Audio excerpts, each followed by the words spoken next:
ত্রাণে দুর্নীতির অভিযোগ আটক করা হয়েছে গতকাল রাতেই কালনার প্রাক্তন তৃণমূল বিধায়ক দেবপ্রসাদ বাগকে। তিনি শ্বশুর বাড়িতে ছিলেন, হুগলিতে পালানোর চেষ্টা করেন, কিন্তু সেই সময় পুলিশ তাকে আটক করে।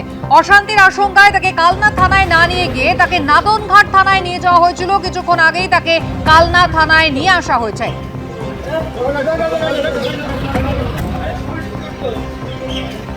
সরাসরি রানা দাস আমাদের প্রতিনিধি রয়েছেন এই মুহূর্তে কালনা থানার বাইরে থেকে। ইতিমধ্যেই প্রাক্তন বিধায়ক দেবপ্রসাদ বাগকে এখানে পুলিশ নিয়ে এসেছে। রানা, একেবারেই দেখো, প্রাক্তন তৃণমূল বিধায়ক দেবপ্রসাদ বাগকে নাদনঘাট থানাতে রেখে দেওয়া হয়েছিল, কারণ কালকে যেভাবে কালনাতে মানুষ উত্তপ্ত হয়ে পড়েছিল, তার বাড়ি পুরো ঘিরে রেখেছিল, পুলিশ কিন্তু কোনো রকম রিস্ক নেয়নি। আজ কিন্তু কালনা থানাতে নিয়ে আসা হয়েছে এবং এই মুহূর্তে তুমি দেখতে পাচ্ছ যে কালনা থানার সামনে প্রচুর পুলিশ, সেখানে সাধারণ মানুষ সেখানে রয়েছে এবং সেখানে থানার ভেতরে প্রাক্তন যে বিধায়ক কালনার দেবপ্রসাদ বাগ, তাকে সেখানে রেখে দিয়েছে লকআপের বাইরে এবং লকআপের ভিতরে সেখানে রয়েছে কিন্তু সেখানে ব্লক সভাপতি রয়েছে। আমরা কথা বলবো কালনার যিনি বিধায়ক রয়েছেন, তিনিও কালনা থানাতে এসেছেন। আর কালনার যে প্রাক্তন বিধায়ক, তিনি ধরা পড়েছেন, কি বলবেন, কি অভিযোগ রয়েছে?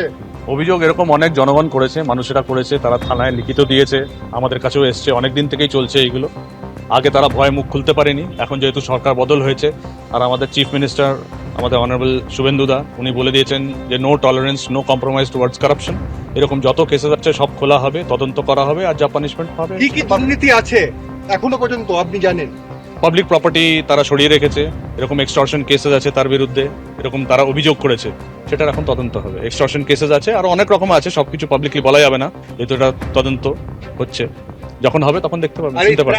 ত্রাণের যে জিনিস দেখা গেল, ব্লক প্রেসিডেন্ট তাকে গ্রেপ্তার করা হয়েছে, তারপরে এই বিধায়ক, মানে এটা জনগণের জানা উচিত যে এই ধরনের ত্রাণের সামগ্রী যেটা state government free of cost দেওয়ার কথা, সেইগুলো এরা চুরি করে ধরে রেখে পরে এইগুলোকেই বিক্রি করতো একটা হাই রেটে। এটা হচ্ছে তাদের মোডাস অপারেন্ডি। এর পয়সা মমতা ব্যানার্জির কাছে পৌঁছতো, অভিষেক ব্যানার্জির কাছে পৌঁছতো। এটা পুরো একটা সাইকেল ছিল, সেই সাইকেলটাকে ভাঙা হলো, সরকার পরিবর্তন হয়ে গেছে, এখন যেখানে যেখানে এরকম জিনিস আছে সব খুঁজে বের করা হবে। তাকে কি গ্রেপ্তার? এটা খালি ত্রাণের ইয়ে নয়, আপনি এটাও দেখুন, ওর মধ্যে একটা অ্যাম্বুলেন্সও পাওয়া গেছে, মানে ওই গোডাউনের মধ্যে। ঠিক আছে, মানে কোথায় নেমে গেছে বা এরা কোথায় নেমে গেছিল, কি ধরনের কাণ্ড করে বেরিয়েছেন, এটা আপনারা জনগণের একটু বোঝা উচিত। মানে অ্যাম্বুলেন্স পর্যন্ত চুরি করেছে বলছে? অ্যাম্বুলেন্স পর্যন্ত। সেটা কার কোথা থেকে পাওয়া গেছে? সেটা আপনি পাবেন আস্তে আস্তে। একটা কথা আমাকে বলুন, এই যে বিশাল সম্পত্তি, এটা কিভাবে হলো তার এই উত্থান? সেটা তো সবাই বুঝতে পারছে কিভাবে উত্থান হলো। জনগণের টাকা কেড়েছে, স্কিমস থেকে টাকা মেরেছে। এই যেটা আপনাদের ব্রিজ হওয়ার কথা ছিল এখানে কালনা শান্তিপুর, তার টাকা মেরেছে, এইভাবে তারা সম্পত্তি করেছে। এদের পেছনে আমার মনে হয় ইডিও লাগানো উচিত, ইডির একটা তদন্ত হওয়া উচিত খুব শিগগিরই। একেবারেই কালনার যিনি বিজেপি বিধায়ক রয়েছেন, তিনি মারাত্মক অভিযোগ করছেন যে একেবারে যে অ্যাম্বুলেন্স রয়েছে, সেই অ্যাম্বুলেন্স পর্যন্ত চুরি করা হয়েছে এবং ইডি তল্লাশি, ইডি এর তদন্ত করুক, সেই দাবিও কিন্তু তিনি করছে। এই মুহূর্তে বিজেপির সমর্থকরা এখানে দাঁড়িয়ে রয়েছে এবং এখান থেকে বার করা হবে তার বিধায়ককে, প্রাক্তন বিধায়ক, তাকেও কিন্তু বার করা হবে। বিজেপির সমর্থক রয়েছে, তারা এখানে রয়েছে। আর একজনকে কি জন্য এসছেন এখানে? আমি আমার সম্পত্তির জন্য। কে সম্পত্তি নিয়েছে? বল্টু বাগ। কিভাবে নিয়েছে? জবরদস্তি আমাকে মারধর করে, বাড়ি ঘর ভাঙচুর করে, 2.5 শতক জায়গা, তার মধ্যে 2 শতক বিক্রি করে দিয়েছে। কেন এসছেন? অভিযোগ জানাতে। একজন বৃদ্ধ, তিনি জানাচ্ছেন যে পল্টু বাগ, অর্থাৎ যাকে এখানে দেবপ্রসাদ বাগ পল্টু বাগ বলে হিসাবে পরিচিত, তার বিরুদ্ধে কিন্তু তিনি অভিযোগ জানাতে এসেছেন যে তার জমি কেড়ে নিয়েছে। একবার দেখাবো যে কালনা থানা, এই মুহূর্তে কালনা থানার সামনে কিন্তু পুলিশ রয়েছে, কেন্দ্রীয় বাহিনীও রয়েছে ভিতরে, আর সেখানে বিধায়ক, প্রাক্তন বিধায়ক, সেখানে তাকে বসিয়ে রাখা হয়েছে এবং যে ব্লক সভাপতি রয়েছে তাকেও কিন্তু লকআপে রেখে দেওয়া হয়েছে।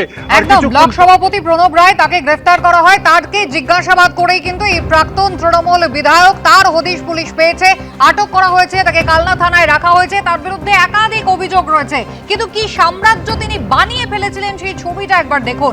বিলাসবহুল অট্টালিকা বানিয়ে ফেলেছেন, একেবারে 3 তলা সমান সেই অট্টালিকা, যাতে কাঠের অন্দরসজ্জা রয়েছে, সমস্ত ঘরে এসি রয়েছে। এলাকাবাসী বলছেন যে সৎ উপায়ে যদি রোজগার করতেন তাহলে এই সাম্রাজ্য বানানো মোটেই সম্ভব নয়। ছবি একবার দেখুন, এই হচ্ছে তার বাড়ি। শুধু দুটো বাড়ি নয়, তার সঙ্গে নামে বেনামে একাধিক জমি রয়েছে, সম্পত্তি রয়েছে। সাধারণ মানুষের কাছ থেকে তোলা তুলতেন। একজন বৃদ্ধ, তিনি বলছেন তার জমি মারধর করে নিয়ে নিয়েছিল এই দেবপ্রসাদ বাগ, তৃণমূল কংগ্রেসের প্রাক্তন বিধায়ক।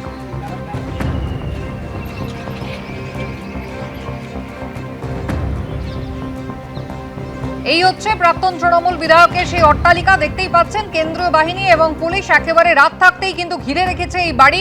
ভেতরে কাঠের কাজ রয়েছে, ইন্টেরিয়ার ডেকোরেশনে বিশাল খরচ করা হয়েছে, সমস্ত ঘরে এসি রয়েছে, বাড়ির ছাদে বিশাল বিশাল ওয়াটার পিউরিফায়ার রয়েছে।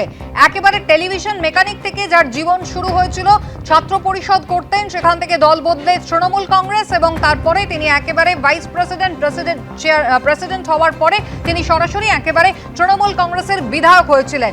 দাপটের সঙ্গে এলাকার মানুষকে রীতিমতো শোষণ করে গিয়েছেন স্থানীয়রা। এখন থানায় এসেছেন সেই অভিযোগ জানাতে।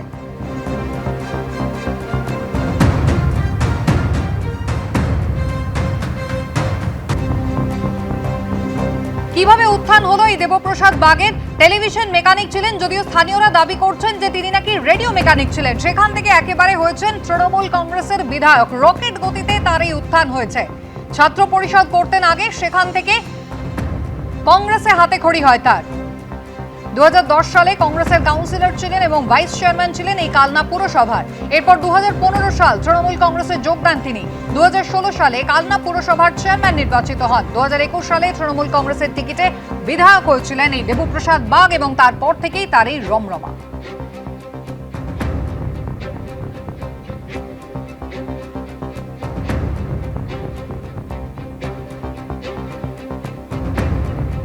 সবই তাদের চোখের সামনে হয়েছে। সৎ পথে রোজগার করলে এই বৈভব কোনোভাবেই সম্ভব নয়। দেবপ্রসাদ বাগের আত্মীয় তিনি কি জানিয়েছেন দেখুন। ইলেকট্রিকের দোকান ছিল, ইলেকট্রিক। তারপরে 2005 সালে যত সম্ভব মনে নেই, কংগ্রেস থেকে দাঁড়িয়েছিল এই ওয়ার্ডে, 17 নম্বর ওয়ার্ড এটা। তারপরে কাউন্সিলর ছিল সিপিএমের আমলে। তারপরে 2011 সালে যখন তৃণমূল এলো, তখন কংগ্রেস থেকে ও ভাইস চেয়ারম্যান হলো।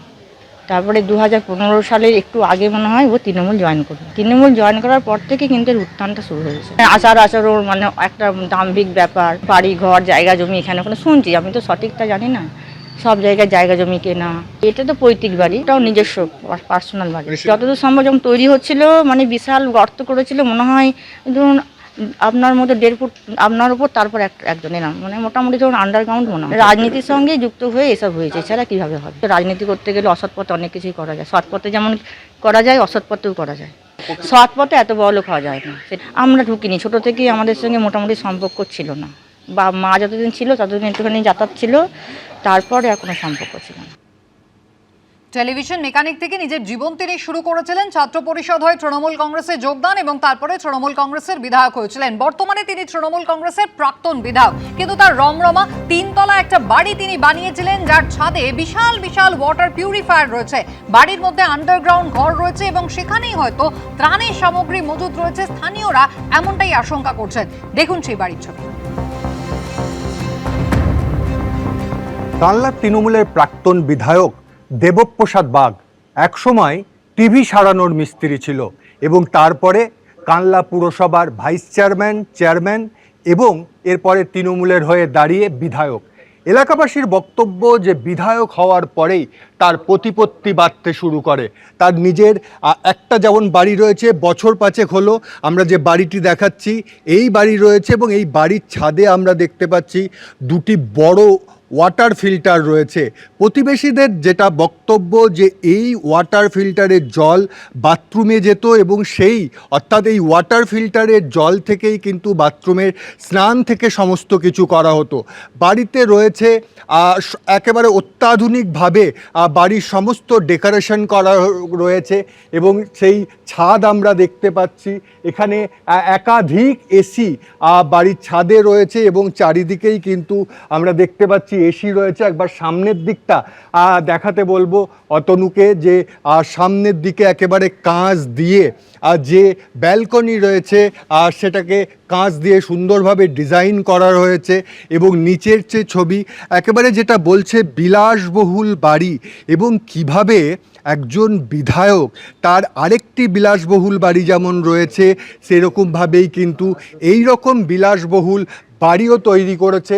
5 বছরের মাথায় কিন্তু তিনি এই বাড়িটি তৈরি করেছে এবং এই বাড়ির ভিতরে এই বাড়ির ভিতরে কিন্তু একেবারে গোল ঘোরানো সিঁড়ি, একেবারে কাঠ দিয়ে তৈরি, আর সেইভাবেই এবং বিভিন্ন কাঠ দিয়ে সাজানো রয়েছে বাড়ির ডেকোরেশন। তার কাকার মেয়ে বলছে যে এই বাড়ির ভিতরেই একটি আন্ডারগ্রাউন্ড রয়েছে, কারণ বাড়ি যখন তৈরি করা হচ্ছিল বিশাল গর্ত করে ঘর করা হয়েছিল, আন্ডারগ্রাউন্ড থাকতে পারে।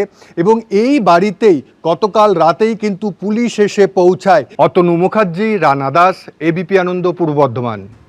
5 লক্ষ টাকা চায় দেবপ্রসাদ বাগ এবং 17 নম্বরের কাউন্সিলর তাপস দাস আর দেবপ্রসাদ বাগের ছেলে কুণাল বাগ। না দেওয়াতে আমাকে মিথ্যে কেসে ফাঁসায় এবং আমাকে প্রাণে মারার হুমকি দেয়। এবং তাপস দাস বাড়ির সামনে গিয়ে বলে আছে 4 তারিখে ভোটে যাওয়ার পর আমাকে মার্ডার করে দেবে। তাপস দাস 17 নম্বরের কাউন্সিলর। এই আর কি উনি কি নানান দুর্নীতি? উনি কোনো গরিব মানুষ টোটোওয়ালাকে বলে দেবপ্রসাদ বাগ আর তাপস দাস ছাড়ে না, টোটোওয়ালার থেকে তোলে দেবপ্রসাদ বাগ আর তাপস দাস 17 নম্বরের কাউন্সিলর। নাদনঘাট থানা থেকে ইতিমধ্যেই কিন্তু আটক হওয়া দেবপ্রসাদ বাগকে নিয়ে আসা হয়েছে কালনা থানায়। সরাসরি আপনাদের নিয়ে যাব, রানা দাস আমাদের প্রতিনিধি রয়েছেন আমাদের সঙ্গে। রানা, কালনা থানা থেকে দেবপ্রসাদ বাগ অর্থাৎ প্রাক্তন তৃণমূল কংগ্রেসের বিধায়ক, তাকে কি তার নিজের বাড়িতে নিয়ে যাওয়া হবে? কারণ স্থানীয়রা যে আশঙ্কা প্রকাশ করছেন আন্ডারগ্রাউন্ড ঘরে হয়তো সেই বিপুল পরিমাণ ত্রাণ সামগ্রী মজুত রয়েছে।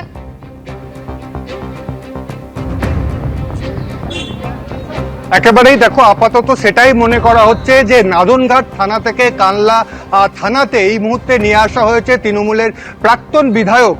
তাকে নিয়ে আসা হয়েছে দেবপ্রসাদ বাগকে এবং থানার ভিতরে সেখানে কিন্তু তাকে রাখা হয়েছে। এবং সেখানে যেমন ব্লক সভাপতি যাকে গ্রেপ্তার করা হয়েছিল, যার পার্টি অফিস থেকে প্রচুর ত্রাণের সামগ্রী পাওয়া গিয়েছিল, তাকে যেমন লকআপে আটকে রাখা হয়েছে, তার পাশেই কিন্তু বিধায়ক, তাকে কিন্তু প্রাক্তন বিধায়ককে রেখে দেওয়া হয়েছে। যেটা মনে করা হচ্ছে যে তার যে বাড়ি রয়েছে, বিশাল যে প্রাসাদোপম বাড়ি রয়েছে, সেই বাড়ির ভিতরে একটি আন্ডারগ্রাউন্ড ঘর রয়েছে, সেখানেই কিন্তু ত্রাণ সামগ্রী থাকতে পারে। কারণ এই ব্লক সভাপতি জানিয়েছে তার কাছে যে ত্রাণ সামগ্রী পাওয়া গিয়েছে তা কিন্তু এই কানলার বিধায়কই দিয়েছে। এবং এলাকাবাসী অভিযোগ করছে তার বাড়ির ভিতরে সেই গোপন ঘর, সেই আন্ডারগ্রাউন্ডের মধ্যে অনেক ত্রাণ সামগ্রী থাকতে পারে। সেই কারণেই দুজনকে এই মুহূর্তে কানলা থানাতে রেখে দেওয়া হয়েছে। তাদের মুখোমুখি বসিয়ে জিজ্ঞাসাবাদ করা হবে এবং মনে করা হচ্ছে তারপরেই তার বাড়িতে নিয়ে যাওয়া হবে, সেখানে তল্লাশি চালানো হবে। কারণ যেহেতু কালকে তিনি বাড়িতে ছিলেন না, তাই বাড়ি ভেঙে ভেতরে পুলিশ ঢোকেনি।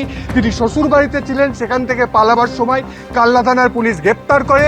কিন্তু কালনা থানায় নিয়ে এলে অসুবিধা হতে পারে বলে নাদনঘাট থানাতে রেখে দেওয়া হয়েছিল এবং কিছুক্ষণ আগেই কালনা থানাতে নিয়ে আসা হয় এবং সেখানেই কিন্তু রাখা হয়েছে। এবং জানা যাচ্ছে যে কিছুক্ষণ পর তার বাড়িতে নিয়ে যাওয়া হবে এবং বাড়ির বিভিন্ন জায়গা দেখা হবে। সেই বিলাসবহুল বাড়ি সেখানে দেখা গেছে। কিছুক্ষণ আগেই যিনি বিজেপির বিধায়ক, তিনি একটা মারাত্মক অভিযোগ করলেন যে পুলিশ তল্লাশিতে একটি অ্যাম্বুলেন্স পর্যন্ত পেয়েছে, যে অ্যাম্বুলেন্স বাড়ির গোডাউন থেকে একটি অ্যাম্বুলেন্স পাওয়া গিয়েছে। কালনার বর্তমান বিধায়ক তিনি এমনটা দাবি করেছেন। আর কিছুক্ষণের মধ্যেই মনে করা হচ্ছে এই দেবপ্রসাদ বাগ, তাকে পুলিশ নিয়ে যাবে তার বাড়িতে এবং সম্ভবত তল্লাশি করবে। অবশ্যই সেই ছবি আপনাদের দেখাবো। তবে দেবপ্রসাদ বাগ তৃণমূল কংগ্রেসের প্রাক্তন একজন বিধায়ক, তার বিলাসবহুল অট্টালিকায় কিন্তু প্রথম নয়। গত কয়েক সপ্তাহে আপনাদের একাধিক এই ধরনের ছবি দেখিয়েছি।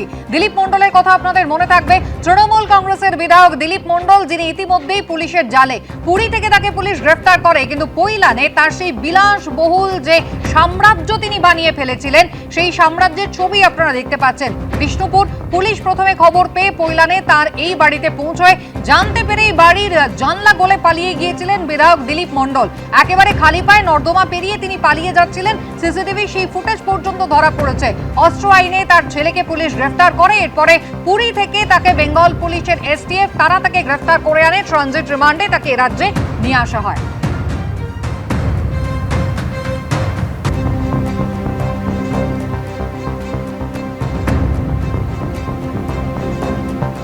তৃণমূল কংগ্রেসের প্রাক্তন বিধায়ক, বর্তমান বিধায়ক না, একাধিক নেতা, তাদেরও কিন্তু বিলাসবহুল সাম্রাজ্যের ছবি আপনাদের দেখিয়েছিলাম। হাওড়ার ছবিটা একবার দেখাই আপনাদের।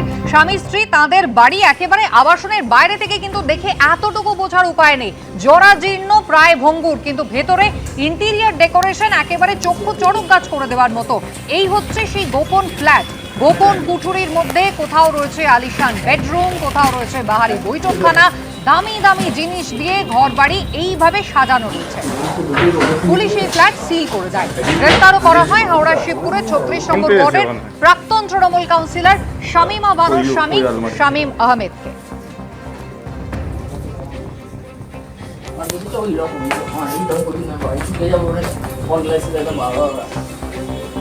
কাউকেই ছাড়া হবে না, কি বলছেন বিজেপির প্রধান মুখপাত্র দেবজিৎ সরকার, দেখুন।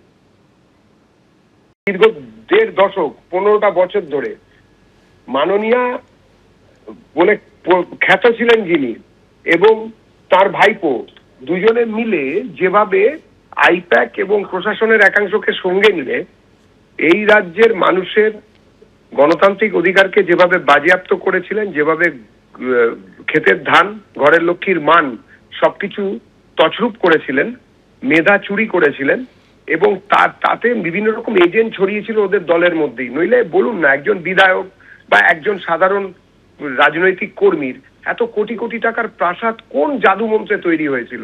জনরস সংঘবদ্ধ হচ্ছে, এই জিনিস ভালো নয়, গণতন্ত্রের পক্ষেও ভালো নয়। অবিলম্বে ব্যবস্থা নেওয়া উচিত সরকারের। সেই ত্রাণ দুর্নীতির অভিযোগ এবার বীরভূমের ময়ূরেশ্বরের ছবি আপনাদের দেখাবো, যেখানে তৃণমূল নেতাকে গ্রেফতার করা হয়েছে। ময়ূরেশ্বর 1 নম্বর পঞ্চায়েত সমিতির পূর্ত কর্মাধ্যক্ষ কৌশিক সাহা পুলিশের জালে তার গোডাউন থেকে প্রচুর পরিমাণে ত্রাণ সামগ্রী উদ্ধার হয়েছে।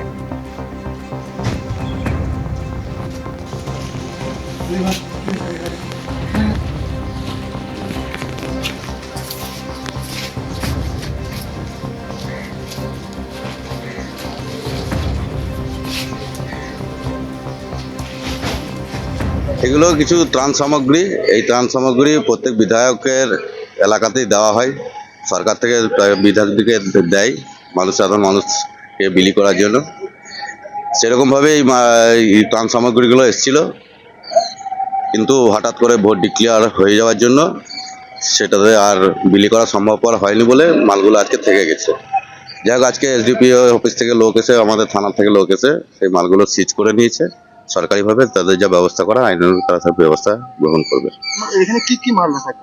এখানে ওই ত্রিপল ছিল, কম্বল ছিল, এসব ত্রাণ সামগ্রী ছিল। একের পর এক জেলায় একই ধরনের অভিযোগ উঠেছে। ময়ূরেশ্বরের ছবি দেখছেন, যেখানে প্রচুর ত্রাণ সামগ্রী একেবারে মজুত করে রাখা হচ্ছিল। দুর্গতদের মধ্যে বিলি বন্টনের ব্যবস্থাই হয়নি। সেই ত্রাণ দুর্নীতির অভিযোগে ইতিমধ্যেই পূর্ত কর্মাধ্যক্ষ পঞ্চায়েত সমিতি, তাকে পুলিশ গ্রেফতার করেছে। আর এবার আপনাদের আসানসোল দেখাবো, যেখানে আরো এক তৃণমূল কাউন্সিলর, তাকে পুলিশ গ্রেফতার করলো। সেই দুর্নীতির অভিযোগ তৃণমূল কাউন্সিলর তরুণ চক্রবর্তী গ্রেফতার হয়েছেন। আসানসোলের 87 নম্বর ওয়ার্ডের তিনি তৃণমূল কাউন্সিলর।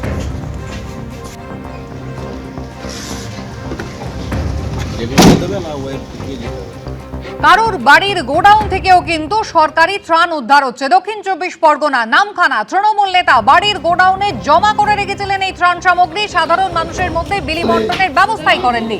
তৃণমূলের পঞ্চায়েত সদস্য এবং একজন কর্মীর বিরুদ্ধে এই ত্রাণ মজুতের অভিযোগ উঠেছে। পঞ্চায়েত সদস্য গোপাল জানা এবং তৃণমূল কর্মী রামকৃষ্ণ গিরির বিরুদ্ধে নামখানার শিবরামপুর পঞ্চায়েত এলাকায় এই নিয়ে উত্তেজনা তৈরি হয়। দুজনেই কিন্তু পলাতক।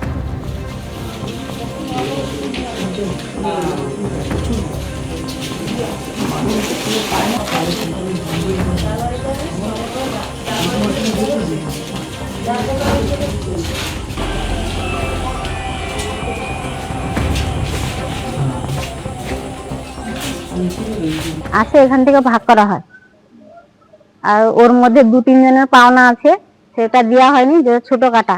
আর যেটা বড় বান্ডেল, ওটা আমার ননদের সঙ্গে হাত করে পাতিবানা থেকে ওখান থেকে একটা কিনা হয়েছে, মানে বড় ব্যান্ডেল।